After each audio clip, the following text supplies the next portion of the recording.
Sabihin mo sa iyong katabi, ready ka na ba na makinig ng salita ng Panginoon? Ready ka na ba? Siyempre, welcome din po sa ating mga bago, no? Yung mga bago natin, attendees, palakpakan po natin yung ating mga bago. Of course, ang ating pong tata, yan. Ang asawa ng ating Base, palakpakan natin. Ayan. Siyempre, yung ating, isa sa ating kasama rin, na nag-take care ng ating lugar, si Sir. Sabi ko, attend ka rin dito. Wala pa naman tayo, wala pa namang customer, no? So, okay, basahin po natin ang ating mga Biblia. So, nasan yung mga Bible natin yan? Nalimutan na. Nasa next week, ha, dadalhin. Kaya hindi lang dito tayo. At least, bubuksan din natin, okay? Mateo chapter 12, verse 43 to 45. Sabi dito, yan, sa malilinaw ang mata, sabayan ng mata. Kapag lumabas ang masamang espiritu sa tao, gumagala ito sa mga tuyong lugar upang maghanap ng mapagpapahingahan. At kung wala siyang matagpuan, iisipin na lang niyang bumalik uli sa kanyang pinanggalingan. At kung sa kanyang pagbabalik, nako, makikita niya walang nakatira sa puso. Malinis, maayos ang lahat, aalis siya. Anong gagawin? Mag-aakit pa, tatawag pa. Dati isa lang, ngayon pagbalik, 7. 7 pa, dumagdag. Tapos ang masama dito, mas malakas pa kaysa sa kanya. Papasok sila sa taong iyon at doon ay maninirahan. Kaya lalong sasama ang kalalagayan ng tao kaysa dati. Ganyan din ang mangyayari sa masamang henerasyong ito. Alam nyo mga kapatid, kung yung mga nandito nung nakaraang linggo, ano yung ating pinag-aralan nung nakaraang linggo? Yung babae na nagkasala, pero sa halip na hatulan ng Panginoon, anong ginawa? Pinalaya ng Panginoon. Babatuhin na ng mga tao dahil nagkamali, pero nung dumating kay Jesus, sa halip na hatulan, mercy, awa, ano nangyari? Ibinigay doon sa babae. Pinalaya na ng Panginoon. Pero, mayroong babala, si Jesus, bandang huli ng verse, ano sabi? Humayo ka, umalis ka, huwag ka nang magkakasala.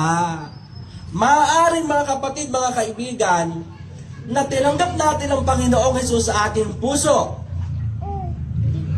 Pero, baka tinanggap mo lang. Siyempre, ayaw mong mapahamak. Sabi, sige, Brother Dennis, tatanggapin ko ang Panginoon bilang sariling tagapagligtas ng aking buhay. Siyempre, ayaw mo pahamak. Sino ba namang gusto ng impyerno? Lahat naman gusto sa langit. Tama. Pero after mong tinanggap mo lang pala yung kaligtasan ni Jesus. Pero yung sinasabing, maging Panginoon ng buhay, hindi mo tinanggap yung pagiging Panginoon. Kaya ang title natin for today, The Unoccupied Heart. Walang nakatira sa puso. Sino dito ang nakakakita ng bahay tapos walang nakatira? Anong nasa isip natin? Ang aking asawa, pag nakakakita ng bahay, pag pupunta doon sa Magulingin, may mga bahay doon kay lalaki. Tapos sabihin niya, sayang yung bahay na yun, ang ganda-ganda, walang nakatira. Eh sabi ko naman sa kanya, alam mo, bumabalik lang sa iyo yung sinabi mo kasi may bahay kami dyan sa Bilidilipa, wala din nakatira. Tatalbog din sa iyo. Ang bahay ay walang nakatira, kahit anong ganda, parang malungkot. Amen. Tapos marami nangihinayang. Naku, kung ako nakatira dyan, kaswerte ko. Kasi kalaki ng bahay, kaganda-ganda, wala naman nakatira. Amen? Ganon din sa buhay ng bawat isa. Maaaring tinanggap mo ang Panginoong Jesus bilang tagapagligtas ng buhay, pero bisita lang ang Panginoon. Siyempre, ayaw mapahamak, ayaw ko mapunta sa impyerno. Bisita lang pala sa buhay mo ng araw na yon. Iba yung bisita, iba yung nakatira. Tama? Sa isang tahanan, kapag may bisita, siyempre, ang gando lang, hindi siya pwedeng maglalayo dyan. Pwede siyang pumuri, pero hindi pwedeng makialam ng kahit ano. Bisita eh. Pero pag ikaw may-ari, lahat ng pangit aayusin mo. Amen. Magulo CR, nilinisin. Magulo kama, aayusin. Magulo kusina, aayusin. Bakit? Ikaw nakatira. Mga kapatid, gusto nyo bang patirahin ang Panginoong Hesus sa inyong mga puso? Amen. Manatili ang Panginoon sa ating mga puso, hindi lang maging bisita sa panahon ng problema. Lord, may problema ako. Eto na naman, nagsandagsang problema. Lord, kailangan kita.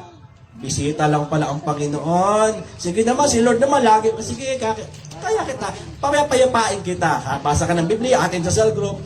Pag may problema na naman, Lord, ito na naman, hindi ko alam ang gagawin. Ito na naman, bisita na naman si Lord. No, after 1 week, hindi ka na nagbasa ng Biblia, hindi ka na nanalangin, bisita lang kasi.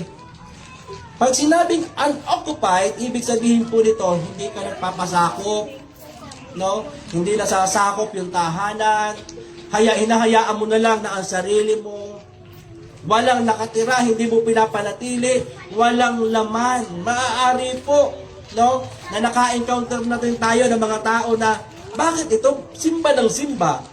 Nakikita ko nakataas ang kamay. Pero bakit iba ang buhay? Ano? Kasi, bisita lang ang Panginoon sa buhay nila. Pag may mga pangangailangan lang, tatawag, Lord, patawad. Sa kakakanta ng Lord, patawad. Anong sunod doon?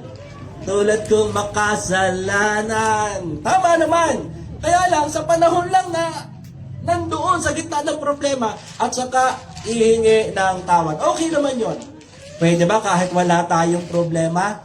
Pwede ba kahit wala tayong pagsubok? Lagi tayong lumapit at magpasakop sa ating Panginoon. Amen! Amen! Hallelujah! Hallelujah! Alam nyo, may mga tao na after na lumaya, no, sa kasalanan, ay di naglilingkod sa Panginoon. Bandang dulo, namamali ang buhay. Alam niyo po, inaamin ko, isa sa mga testimony ko, tagal ko na po naglilingkod sa Panginoon. Siguro po, almost 15 years na po siguro mahigit. Kasabayan ko, sina Paring Marlon, yan. Marami pong mga kasabayan. Subalit, dumating sa punto ng buhay ko na lumayo ako sa Diyos, mga kapatid. 3 years ago, pinatigas ko na ang sarili ko sa mga ganitong gawain. Sumisimba ako pero wala sa puso. Ang asawa ko lang active, siya yung nagba-Bible study, nag-social group. Minsan yan, pag ginagabi pa, pinapagalitan ko eh. Gabing-gabi, ano ba yan? Gawain ba yan ng Panginoon? Gabing-gabi na. Ganyan. Nawala na yung gana ko sa paglilingkod ko sa Panginoon. Hinayaan ko na yung layaw ng katawan, ginawa ko na. Inom dito, inom doon, club dito, club doon. May pera eh. Pag may pera ka, di ba? Ano ba? Alam ko na dahil itong perang to 5,000 to. Alam ko na. At yan. Ganon. Habang si Mrs. nag-social group, nagba-Bible study, sabihin ko sa asawa ko, nandito ko sa kapatid ko. Hindi pala, nandun pala. No? Mga padi, sayahan ng mga kabataan. Ganon ang naging buhay ko, kapatid. Titingnan natin sa ating binasa. Anong sabi doon? After na pinalayas yung demonyo sa katawan nung lalaki, bumalik. After ako pinalaya ng Panginoon, naranasan ko ang kabutihan ng Diyos, pero bakit? Hindi naman ako dati nagiinom. Abay, napainom. Hindi man ako dati uso yung club na yan, beer house na yan. Abay, pumupunta sa club. Hindi naman ako nagpapatato noon. May tattoo ngayon. Mamaya ka. Di ba? Ano ibig sabihin? Kapatid, dati, hindi mo naman nagagawa, pero nung lumayo ka sa Panginoon, ano nangyari? Nadagdagan. Ano sabi nung sa huling verse? 7. Nagyaya pa ng 7. Amen. Pero ang napakasarap sa Panginoon, mga kapatid, yung matigas kong puso pinalambot ng Panginoon. Alam nyo, ang ginamit ng Panginoon? Facebook lang. Kaya lagi ako nakalive eh. Facebook lang. Dumaan na isang preacher. Napakaganda ng mensahe. Tamang-tama sa akin. Maya-maya, tinataas ko na ang kamay ko sa Panginoon. Isinusuko ko na sa Diyos ang buhay ko. Sabi ko, Lord, ito na yung matagal ko lang hinahanap. Ito na yung sa puso ko ay emptiness. Sabi ko sa sarili ko, ito na yun. Kung 41 years old ako, sabi ko, yung kalahati ng buhay ko, ibibigay ko na sa paglilingkod sa Panginoon. Kaya alam nyo, nung bumalik na ako sa Panginoon, walang tigil, tuloy-tuloy, everyday. Nagba-Bible study po kami, nag-social group. Hanggang ngayon, almost 1 year na, tuloy-tuloy. kahit may negosyo sa gabi, kahit puyat sa gabi, gawain ng Panginoon, dire-diretso. No? Kaya nga sa isang araw, makikita nyo kami ni Denise, nangangaral kami sa palengke. Kasama yan. Kasama, ipangaral ang salita ng Diyos. Sabi ko, Lord, kung sabi ni Ate G, babawi siya, sinabi ko rin sa sarili ko yon, Lord, today, babawi naman ako sa iyo. Amen? Hallelujah! Kaya ngayon, salamat sa Panginoon, dahil sa habag ng Diyos, pinalaya ng Panginoon at nagpapagamit sa Panginoon. Amen? Napakabuti ng ating Panginoon. Balik tayo sa ating topic, realidad. Sa loob ng simbahan, mga kapatid, may mga ganon. Sumisimba, wala sa puso. Sumisimba, nag-church, pero yung buhay, hindi pinapagamit sa Panginoon, paulit-ulit ang buhay. Pero mga kapatid, itong isyong ito, gusto ng Panginoon na malinawan sa atin na bakit may nangyayaring ganoon. Amen? Kasi nga, tandaan po natin, mayroong tinatawag na outside in physical world. Mayroong kalaban. Sabi mo sa iyong katabi, may kaaway. Hindi yung katabi mo, hindi asawa mo, hindi anak mo. Sino? May kaaway, si Satanas. At yung kaaway na yan, anong ginagawa? Pilit kang ibabagsak. Naku, lalo kayo, mga nagtetestimony, mga ginagamit ng Panginoon, mga umaatin dito. Naku, alam nyo ba kayo ang pinupunterian ng kaaway? Pagising nyo pa lang kanina? Amen? Pagising nyo pa lang, naku po, ang lamig ng panahon. Hindi ka makakasimba. Amen? Pagising mo pa lang, nako, nandyan ang mga pang-iinis. Ano ba? Yung asawa mo, ano ba? Aga mong gumising, hindi ka pa naman nagluto. Ano ba? Nako, ang daming pag-iinis. Punteriya ka ng kaaway, mga kapatid. Pagising mo pa lang. Lalo pag pupunta ka sa simbahan, nako, sabihin ko sa'yo, maiinis ka muna bago ka makarating dito. Pero mga kapatid, huwag kang padadaya. Amen? At least, alam mo na, ito paligawan ng kaaway. Anong sabi ng Mateo 12:22? Dinala noon kay Jesus ang isang lalaking bulag, isang pipi, sinasapian ng demonyo, pero ang maganda sa Panginoon, pinagaling niya. Yung bulag nakakita, yung pipi nakapagsalita. Amen? Alam nyo, hindi naman porket baka mamaya makakita kayo ng bulag pipi, sinasapian ng demonyo. Hindi po yon. Ito po yung spiritual din sa buhay ng iba.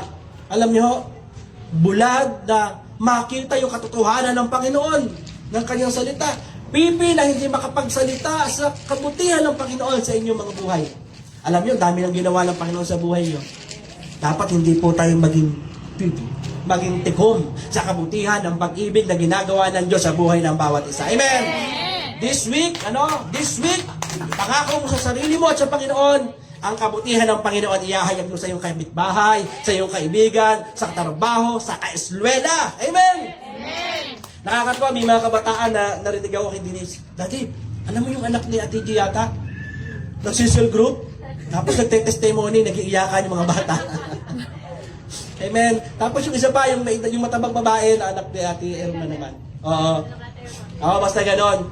Pinag-aagawan yung Biblia, hindi na daw, tawag doon, hindi na daw siya manghihiram. Kasi nag-share na. Amen. Yung, kahit mga kabataan, ibubuhos ng Panginoon yung Espiritu ng Diyos para makakilala. Amen. Hallelujah. Napakabuti ng ating Panginoon. Ang maganda, mga kapatid, pinagagaling ng Diyos.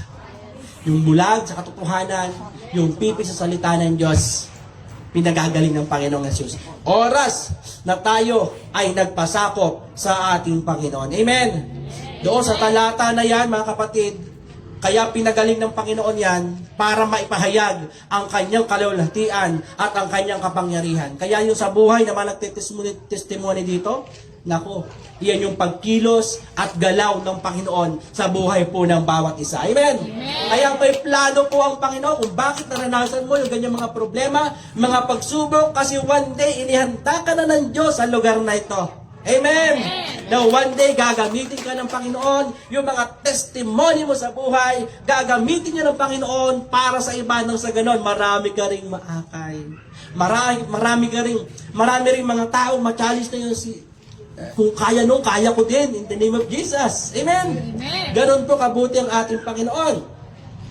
Kung babalikan po natin ang chapter 12 ng Mateo, makikita po natin doon na ang dami po na pagpaparatang sa Panginoong Hesus. Kung babasahin yung 12 ng Mateo hanggang pababa, ang daming paratang sa Panginoong Hesus. At grabe yung mga sinasabi niya. Sinasabi ng mga tao, mga Sadduceo, Pariseo, sinasabi, naku, nagpapagaling ka, Jesus. Baka hindi sa Panginoon galing yan, baka sa demonyo yan. So madami doon mga debatihan.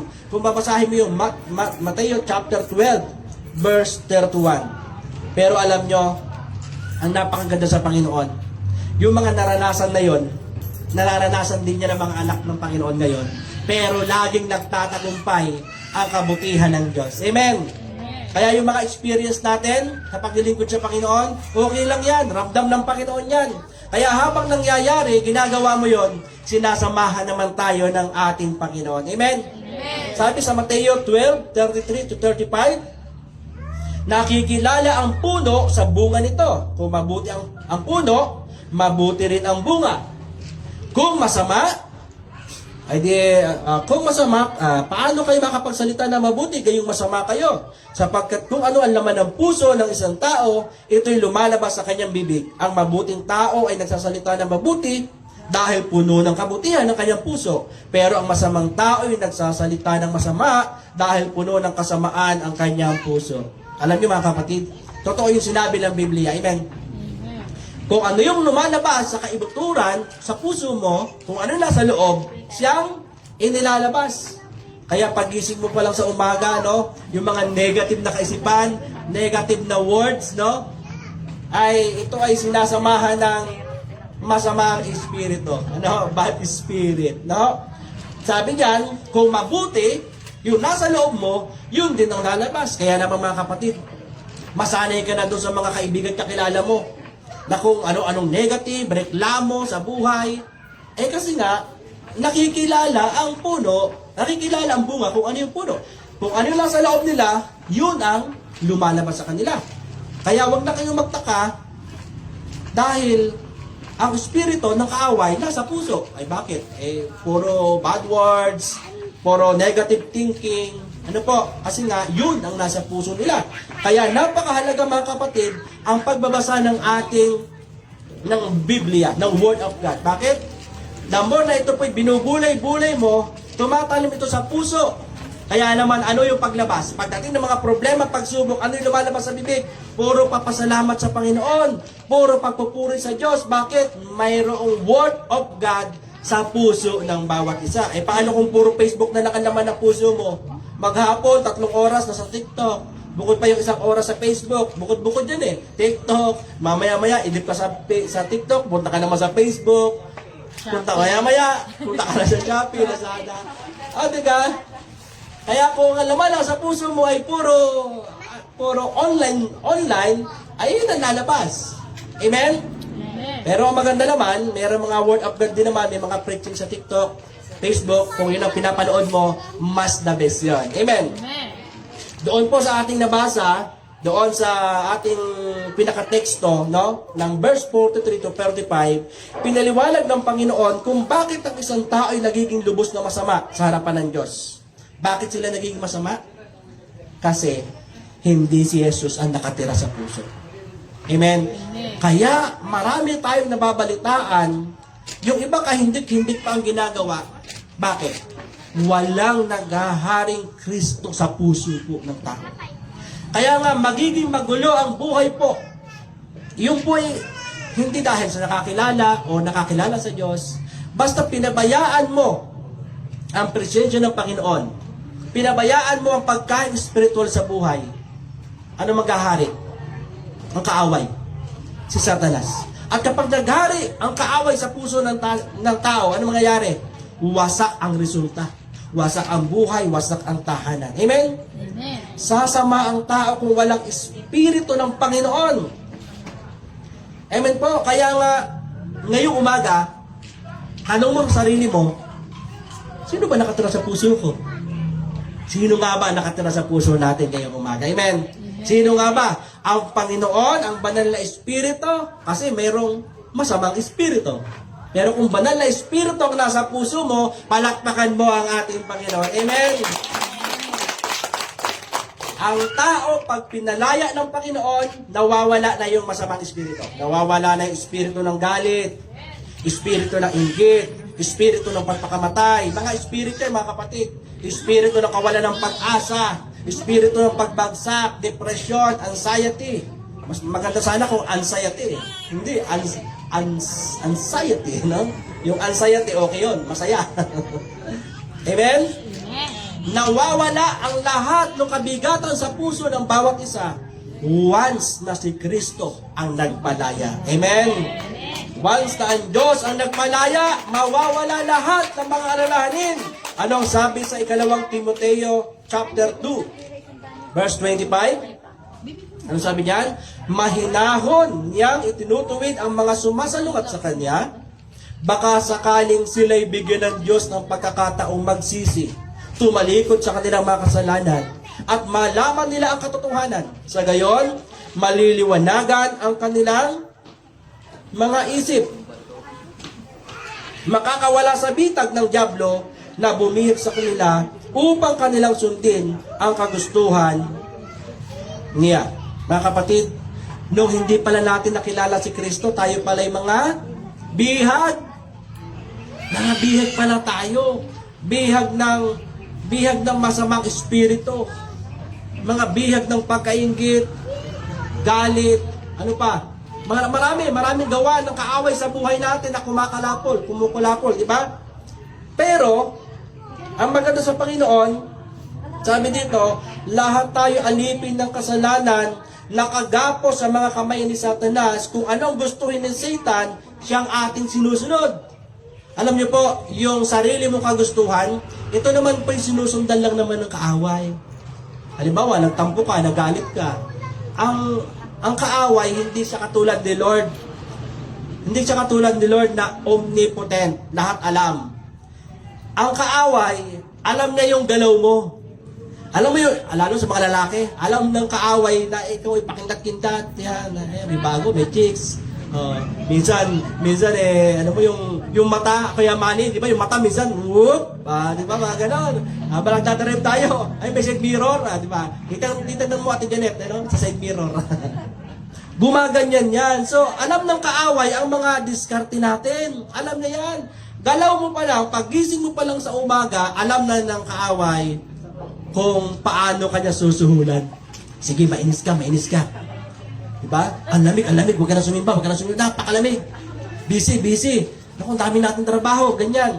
Alam niya na yan. Susulsulan ka ng kaaway. Amen? Pero ang sabi, pagdating ng katotohanan, nakakalaya tayo. Amen? Nakakalaya tayo. Anong sabi sa John 8:32? Makikilala niyo ang katotohanan at ang katotohanan ang magpapalaya sa atin. Kaya nga nung nakilala mo si Jesus, nakilala mo si Kristo, pinalaya ka na ng Panginoon. Amen? Ewan ko kung totoo yung narinig ko, sabi ng isang kapatid natin, narinig yung katotohanan na, Sister, saan ko kaya itatapon tong aking mga santo? Ano? May gano'n. Nakakatawa naman. Hindi namin sinabihan na alisin, pero nakita sa Biblia, nabasa, palalayaan tayo ng Panginoon. Amen?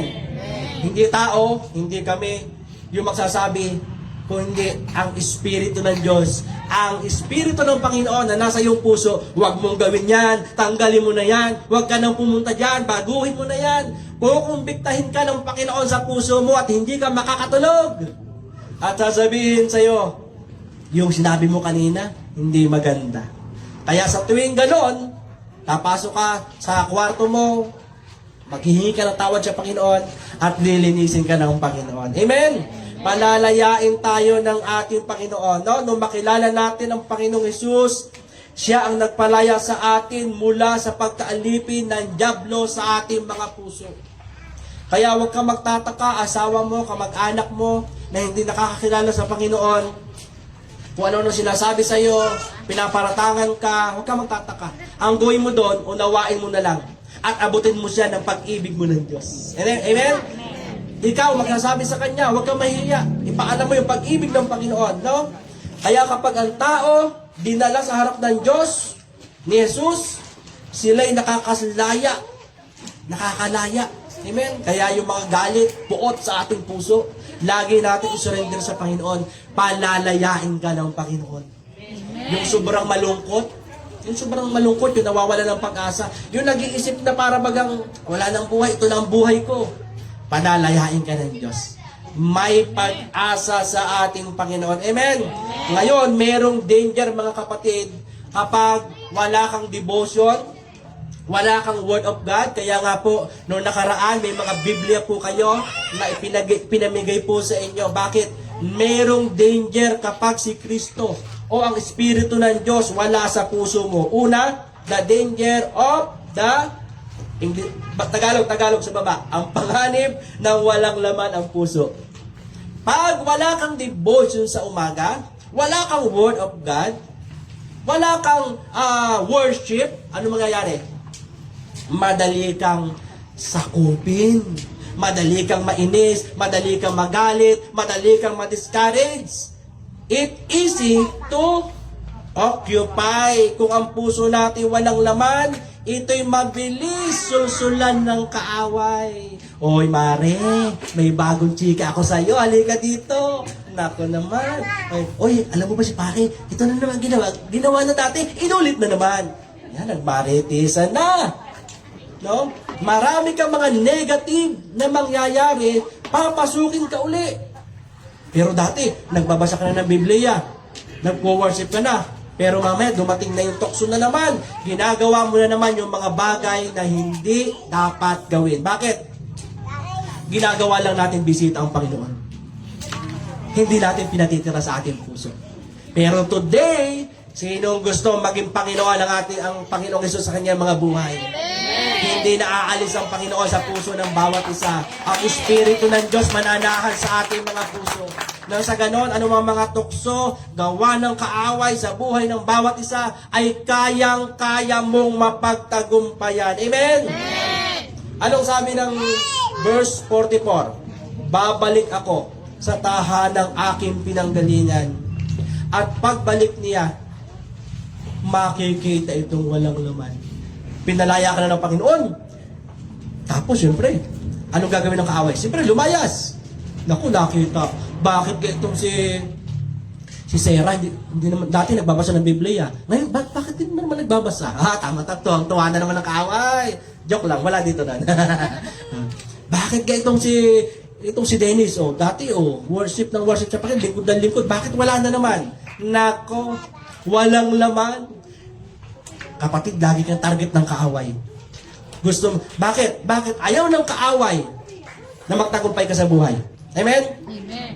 Gusto makita ng kaaway na lugbo ka, wala kang pag-asa. Yun ang gusto nila. Yun ang gusto ng kaaway. Kaya nga, anong ilalaman mo sa puso? Umagang-umaga pa lang, magbasa ka na ng Biblia. Makinig ka na ng audio Bible. Amen? Mag-worship ka sa Panginoon. Makinig ka ng mga preaching. Posible po sa isang Kristiyano na pinalaya na ng Panginoon, subalit, hindi nila iniintindi. Walang worship sa Panginoon. Walang devotion sa Panginoon. Kaya umagang-umaga pa lang mga kapatid, mag-worship na tayo sa Diyos. Amen? Huwag nating hayaan na walang laman itong pusong ito sa umaga pa lang. Kung paano mong ikay sa umaga hindi mo bitawan ng kape, ay unahin mo muna ang mag-pray. Amen po? Amen. Walang tao ang may kakayahan na lumaban against sa spiritual na labanan. Sapagkat hindi naman ito nakikita. Ang kaaway, hindi mo nakikita yan. Ikaw kita ka, parang ganito lang, no? NPA versus mga pulis. Hindi nila alam, kalaban na pala yung nasa harap nila ng civilian. Pero sila, alam, bakit? Naka-uniform. Ganon ang labanan natin. Hindi mo alam, nakikita yung kaaway, pero ikaw, alam na alam niya yung kahinaan mo. Alam na alam na yan. Kaya nga, ang sabi doon sa chorus ng kanta, nung Give Thanks, ano sabi doon? Let the weak say, I am strong. May mga panahon na mahina ka. No? Doon ka dinitira ng kaaway. Pero sabi doon sa huli, let the weak say, I am strong. Nagiging malakas ka dahil sa Panginoong Hesus. Amen po ba? Kaya, lagi tayong, kapag nandiyan na, nagagalit ang asawa mo, re-rebukein mo na, in the name of Jesus. Patungan mo ng kamay yung asawa mo. No? Pag naiinis, patungan mo na ng kamay. Nandiyan namang anak mo, titigas ng ulo, in the name of Jesus, kaya ko to. Kasi, hindi mo alam, yung mga words nila, dinadaanan ng kaaway yun, sinasamahan yung mga negatibo, sapagkat hindi naman niya ito nakikita, hindi natin nakikita yan. Kahit nga sarili nating katawan, lumalabas sa ating bibig, hindi mo alam. Masama na pala yun. Ginamit na ng kaaway, mismong ikaw.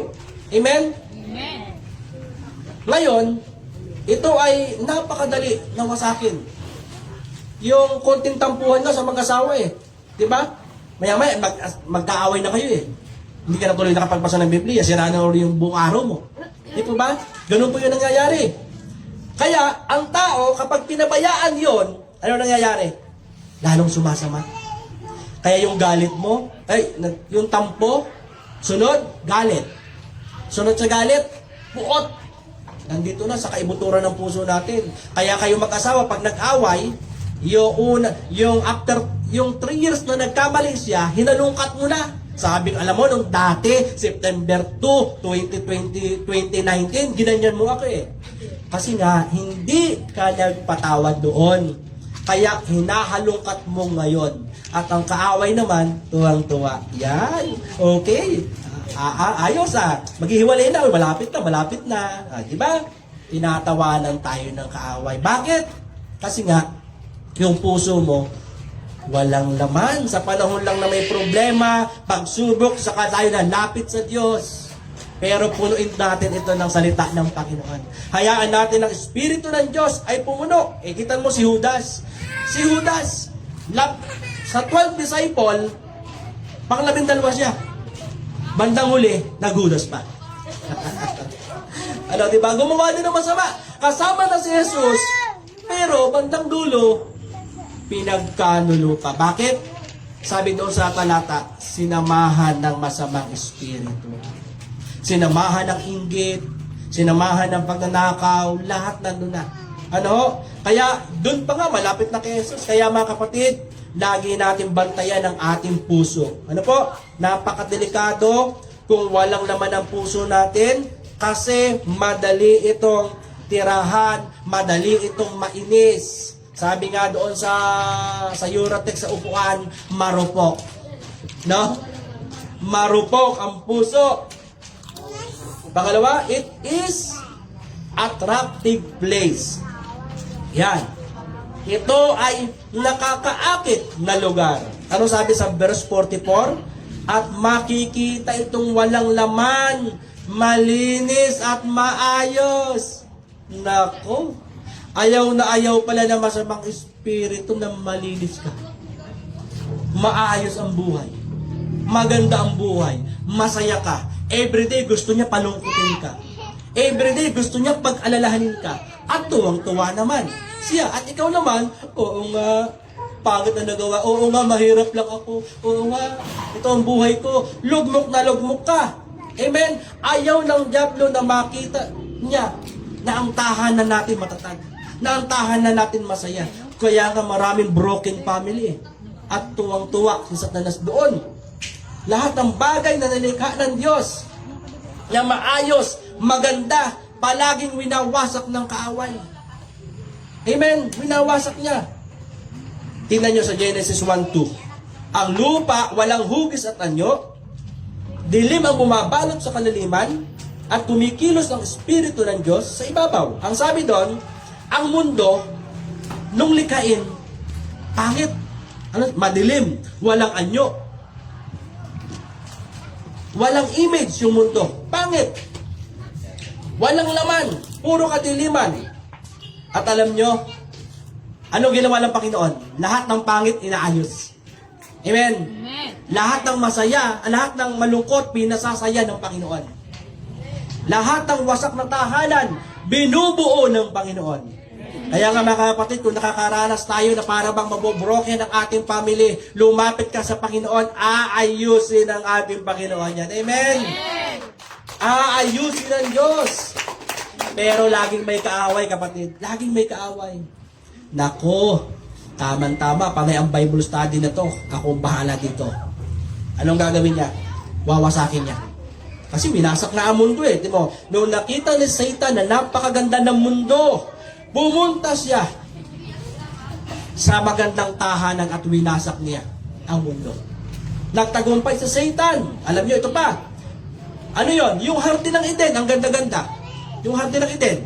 Masaya yung mag-asawa, si Eva at Adan, sa isang napakagandang paraiso. Ano nangyari? Naku, may ahas, may tukso. Huwag na kayo sumunod sa Panginoon. Kainin mo ang mansanas. Hindi naman mansanas. Sumuway ka sa Panginoon. Sumuway ka. Masarap yan, masarap yan. Anong ginawa? Kinagat. Sira ang paraiso ng Eden. And then, habang nasa paraiso, nagkaroon ng inggitan. Ang anak niya, si Abel, si Cain. Anong ginawa ng panganay? Nainggit. Pinatay. Diba? Pinasok ng kaaway, sinira ang paraiso ng Eden. Amen? Amen. Nagtagumpay si Satanas. Okay, nagtagumpay. Ngayon, may promise na naman ng Panginoon sa mga Israelita. Ano yon? Ang lupang Kanaan. Napasok nila ang Kanaan, pero ano nangyari? Dahil maraming mga tao, mga anak ng Diyos, sumuway sa Diyos, nasira ang promised land. Sinira na naman ni Satan. Ito ang maganda, mga kapatid. Nagbigay pa rin ang Diyos ng pangatlong pagpapala sa pamamagitan nino ng Panginoong Jesus. Amen? Inaakala ni Satan na kapag namatay si Kristo, okay na, tapos na sa katauhan, mapupunta na sa impyerno. Inakala ni Satan yun na gano'n. Pero ito ang good news, mga kapatid. Ang pagkamatay ni Jesus sa krus ay tanda ng pagkatalo ni Satanas. Amen? At after 3 days, muling nabuhay. Kaya naman, may pag-asa ang bawat sino magnanampalataya, lahat mapapahamak. Pero sabi ng Panginoon sa John 3:16, sino mang sumampalataya sa Panginoong Hesus, sino mang manalig sa Panginoong Hesus, hindi na mapapasama sa impyerno. Hindi na mapupunta sa kapahamakan. Kung hindi, may buhay na walang hanggan doon sa langit na tahanan na inihanda ng Panginoon sa buhay ng bawat isa na nananalig, nananampalataya sa ating Panginoon. Amen? Palakpakan natin ang Diyos sa kanyang kabutihan. Napakabuti ng ating Panginoon. May tahanang inihanda ang Diyos na kailanman hindi magagalaw, hindi magagapi ng kaaway sa buhay ng bawat isa. Amen? Wala na kung hindi si Satanas talunan.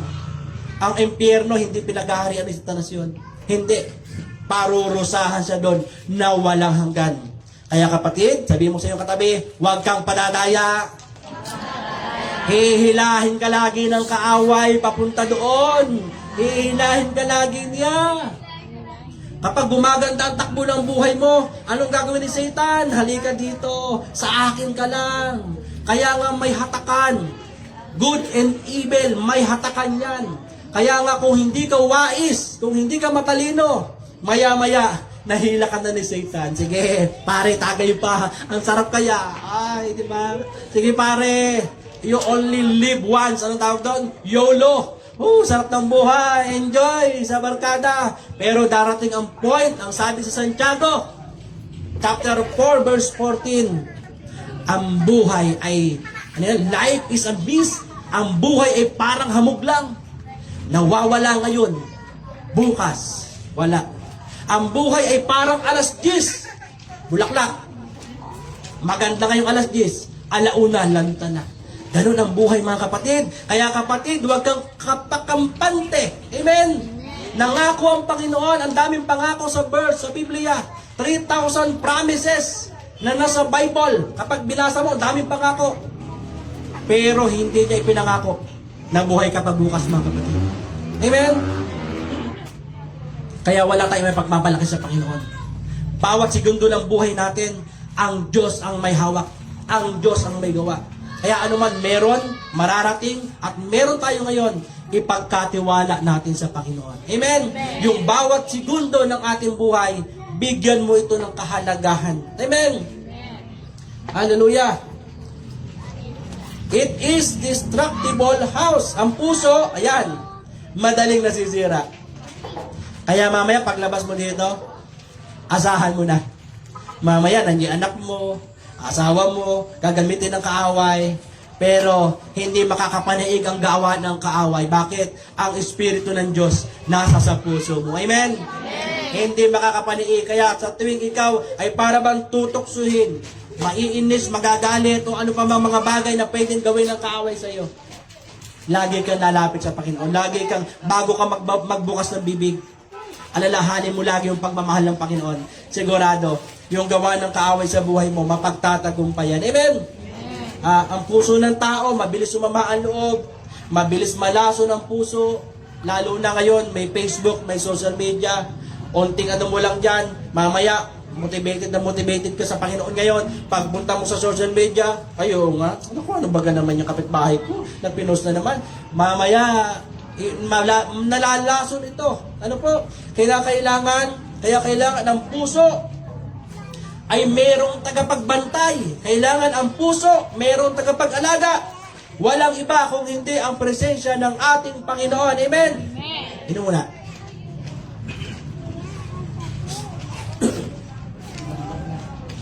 Ang tao na pinalaya, excuse me, panay-panayang sumisipon. Kaya ang isang tao, mga kapatid, na pinalaya, inayos ng Diyos, pero walang devotion everyday. So sabihin nyo, devotion. Ang devotion, gumigising ka ng umaga. Kung ang pasok mo ay alas 7, gising ka ng alas 5. Kahit 5 minutes, depende sa'yo. 5 minutes muna, di ba? 5 minutes. O di, sabihin na natin 1 minute muna. Simula pa lang. 1 minute, umaga pa lang, hawakan mo ng Bible, magbasa ka ng Biblia. Sa hindi nakakabasa, o dito sa audio Bible, okay lang yon. Kahit mga isang chapter, pwede na yon. Pangsamantala lang. Tapos, mag-worship ka sa Panginoon. Konti din lang, sabihin natin konti lang para makaumpisa. Alam niyo yung 1 minute nyo, nagiging kinabukasan, ay 2 minutes na. Kinabukasan, 3 minutes, 5 minutes. Maya-maya, 1 hour na. Amen? Yung devotion, kailangan mo everyday. Bakit? Kasi, kailangan na may laman lagi ang puso natin. Amen? Bakit? Dahil mayroong tagawasak ng puso. Mayroong accuser. Ano? Ang tagawasak ng puso kapag wala kang word of God every day, kapag wala kang worship every day, asahan mo na pagdating ng problema, tuliro ka na naman. Oo, Sunday ngayon, yes Lord, purihin ng Panginoon, pero pagdating ng Monday, sigurado ko, punteriya ka nga, pinupunteriya ka nga, mayroon niyang pala si Satan eh. Yan, Lunes.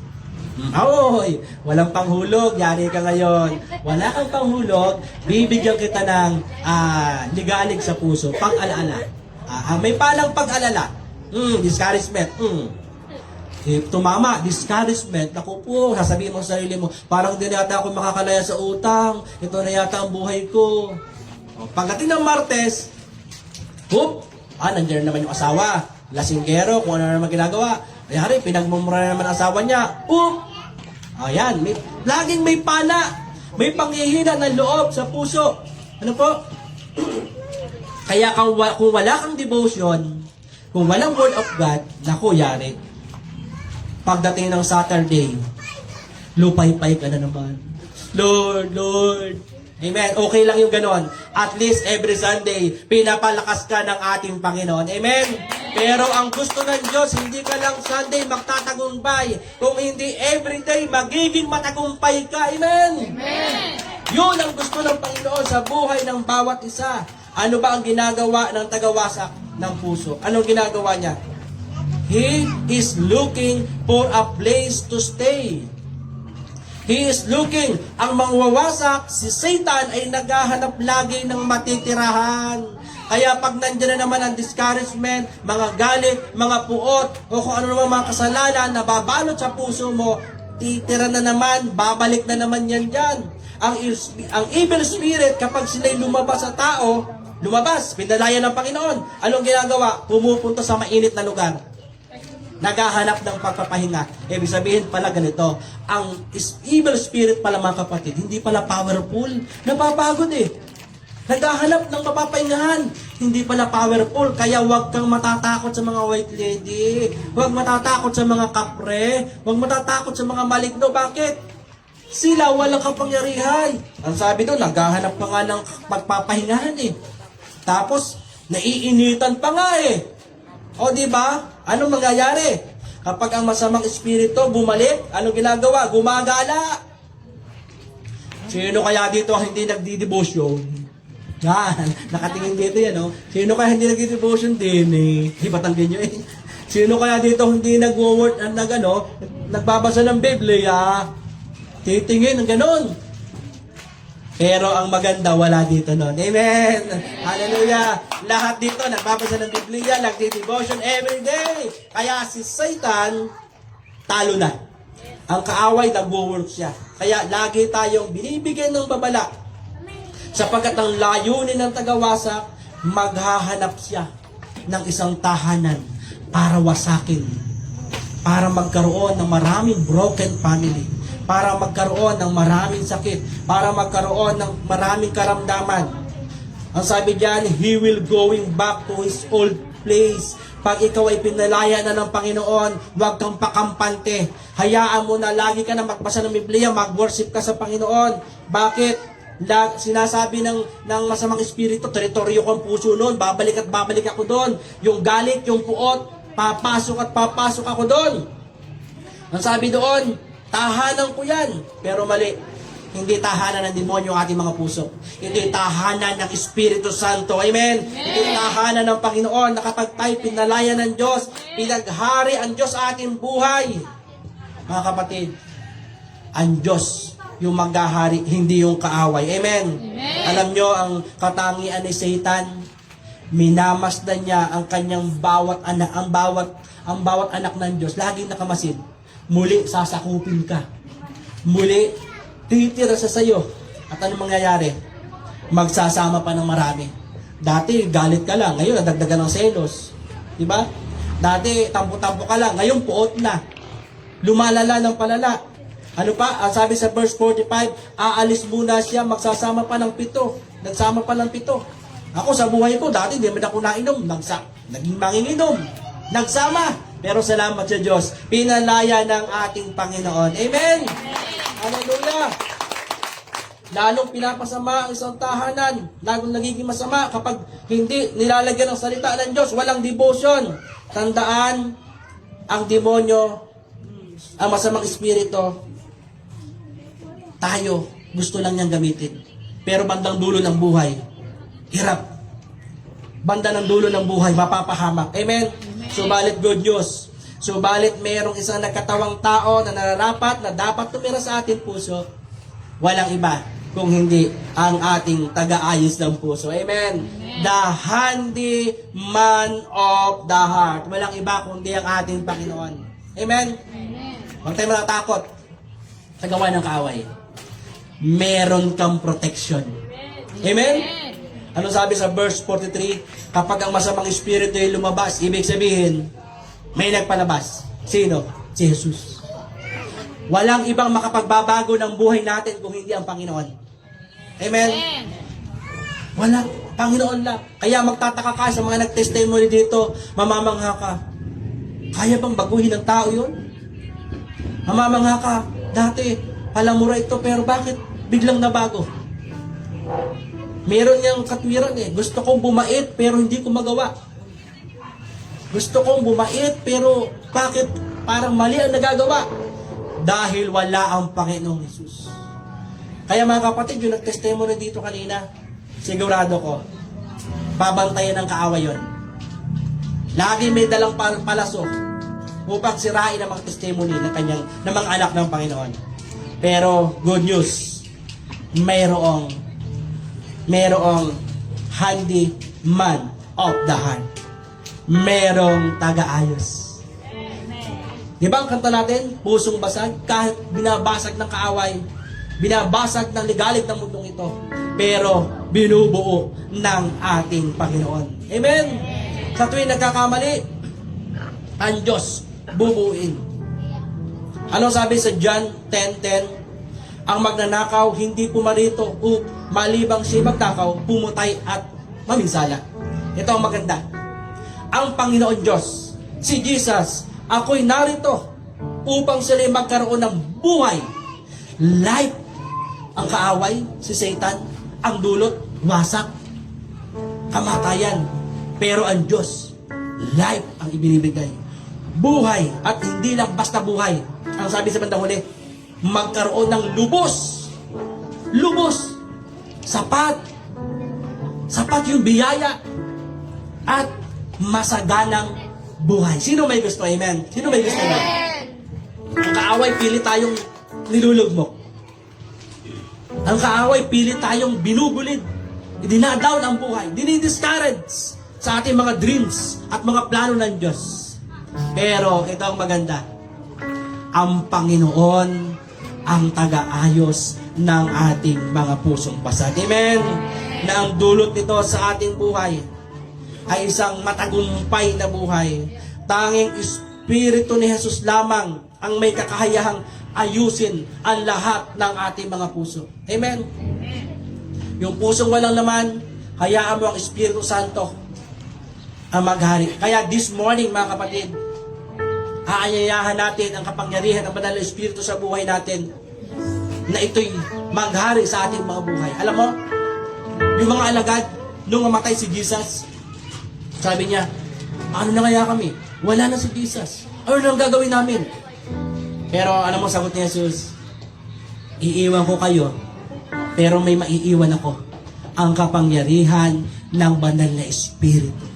At yung power of the Spirit na nasa ating mga puso, ito yung magpoprotekta sa iyo sa lahat ng gawa ng kaaway sa ating mga buhay. Kaya pag may Holy Spirit ka sa ating mga puso, sinisigurado ko sa iyo, tagumpay ang buhay natin. Yung kaaway na lumayas, yung binagong buhay, hindi na babalik.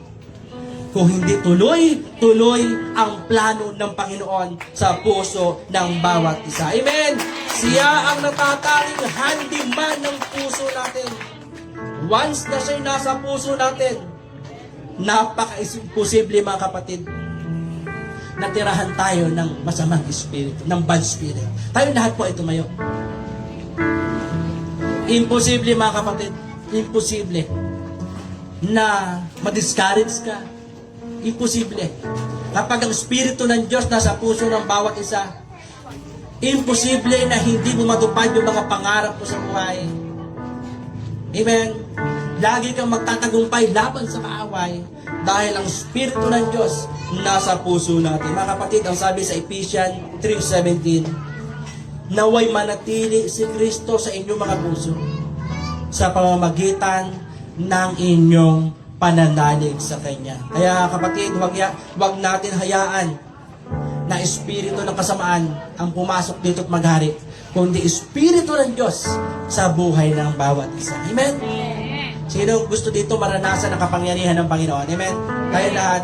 So ngayon, aawit tayo sa Panginoon. Sa pag-awit natin ng awiting ito, hayaan natin na sakupin ng Diyos yung puso natin. Amen? Hayaan natin na yung Espiritu ng Diyos ay maghari sa buhay natin.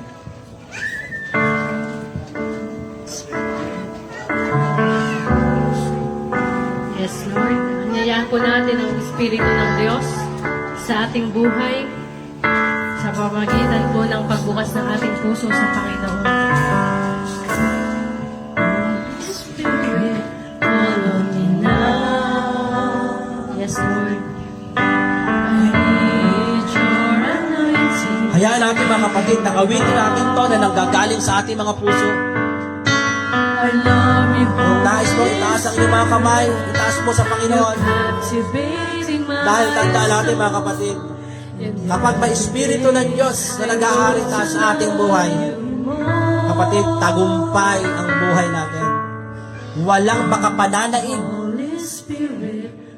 walang makatatalo sa presensya at sa Espiritu ng Diyos na nasa puso natin mga kapatid.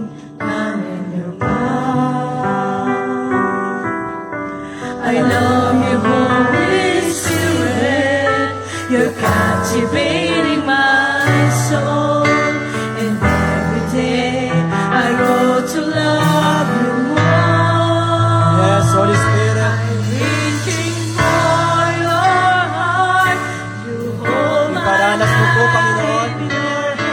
aming mga kapatid at iyong kapangyarihan. Maranasan ka namin today, Lord. Ngayong umaga, Panginoon. Maranasan namin ang iyong kapangyarihan sa buhay ng bawat isa.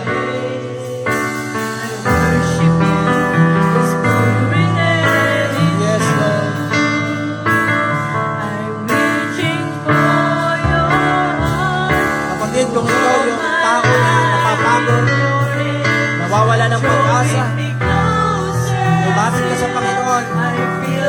Hayaan mo yung banal na Espiritu ang magpalakas sa iyo. Ang kapangyarihan ay iyong maranasan.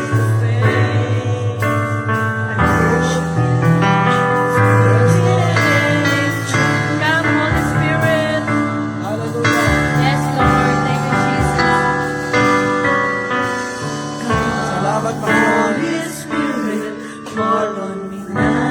Yes, Lord. Salamat, O Diyos. I need your anointing. Hindi mo hahayaan, Panginoon, na ang iyong mga anak ay madaya ng kaaway. I love you, Holy Hindi mo hahayaan, Panginoon, Spirit. na masira ng kaaway ang pamilya ng bawat isa. Every day. Hindi mo hahayaan, Panginoon, na magtagumpay ang kaaway sa buhay ng bawat isa. Come, Holy Spirit. Oh Lord, kaya Lord God, Holy naniniwala kami, Panginoon, nananampalatayang nananalig na Lord, ikaw yung magpoprotekta sa aming mga puso, Diyos. Sa pamamagitan ng iyong banal na Espiritu. I love you, Holy Spirit. Activating my soul. And every day I grow to love you more. I grow to love you more. Reaching for your heart. I'm reaching for your heart. You hold my life in your Yes, hands, Lord. drawing me closer to you. Mga kapatid, I ibigay mo sa feel Panginoon your power. pagsama ng Espiritu Santo sa buhay mo. Compares to this Hilingin mo ang Diyos place ang kanyang where I kapangyarihan can see your at face. ibibigay niya ko sa iyo. I worship you. I worship you. Spirit. Hallelujah. I'm reaching for your heart. Hold my life in your hands, drawing me closer to you. I feel your power in me, not compares to this place where I can see you face to face. I worship you, Spirit in truth. Yes, Lord. Maraming salamat sa iyong Espiritu. Hallelujah. Taas namin ang ating mga kamay, mga kapatid, sa Panginoon. Drawing me Sa closer mga gustong isuko ang kanilang mga buhay sa Diyos. with your power. Sa gustong makalaya, Nothing makalaya sa gawa ng compares kaaway. Isuko mo sa where I Panginoon ang can iyong see buhay. you face. Isuko mo sa Panginoon ang iyong puso. I worship you, Spirit. Ang help ng Panginoon ay nandyan. Ang tulong ng Diyos ay laging nakalaan sa iyo. Kaya anyayahan mo ang banal na Espiritu sa buhay mo na maghari. Huwag mong hahayaan na maging walang laman ang puso mo. Huwag mong hahayaan na maging bisita lang ang Panginoon sa buhay mo. Siya yung gawin mong Panginoon ng iyong buhay. Papagariin mo ang Diyos sa iyong buhay. Ang Espiritu Santo ay maghari sa puso mo. Nang sa ganon, anumang desisyon, anumang plano, ay laging may tagumpay. Hallelujah. Salamat sa iyo, Panginoon, sa mga oras na ito. Salamat sa iyong presensya. Salamat sa iyong kapangyarihan, Panginoon.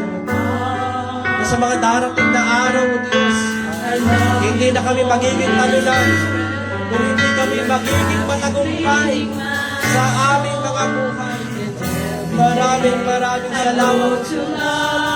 Yes, Lord. I'm reaching for your heart. You hold my life in your hands, drawing me closer to you. I feel your power in you. Nothing compares to this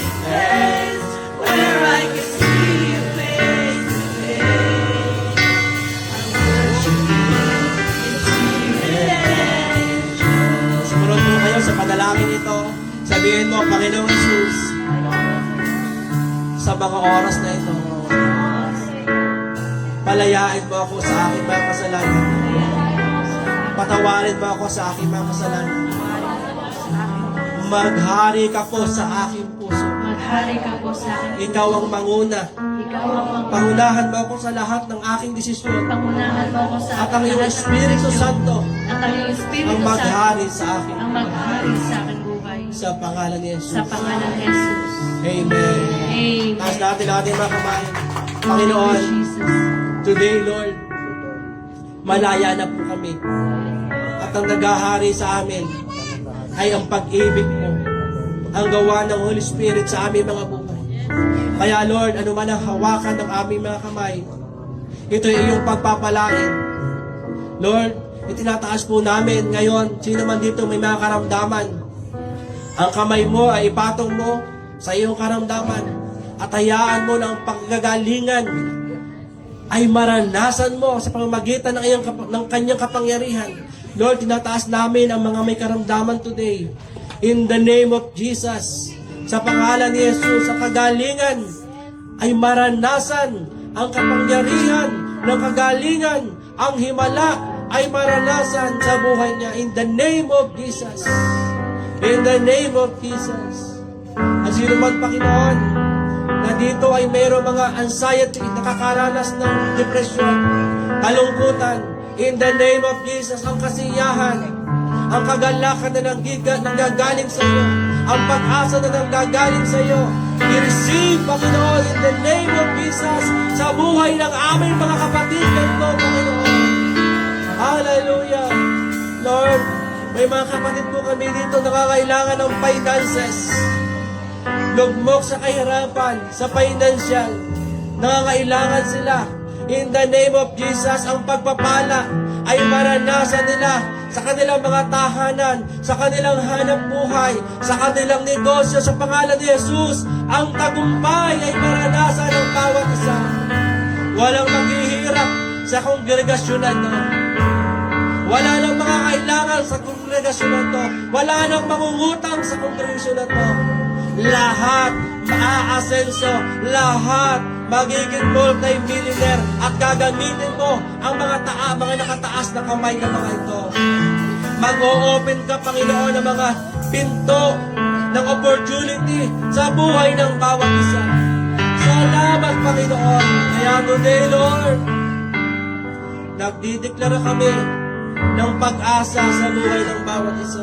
Kaya tinatanggap namin ang mga pagpapala, tagumpay sa mga darating ng araw ng aming mga buhay. Ang aming mga anak, mga kabataan na nandito, yung magandang plano mo ay ibibigay mo sa buhay ng bawat isa. Purihin ka, Panginoon! Dakilain ka sa pangalan ni Jesus! Amen! Hallelujah!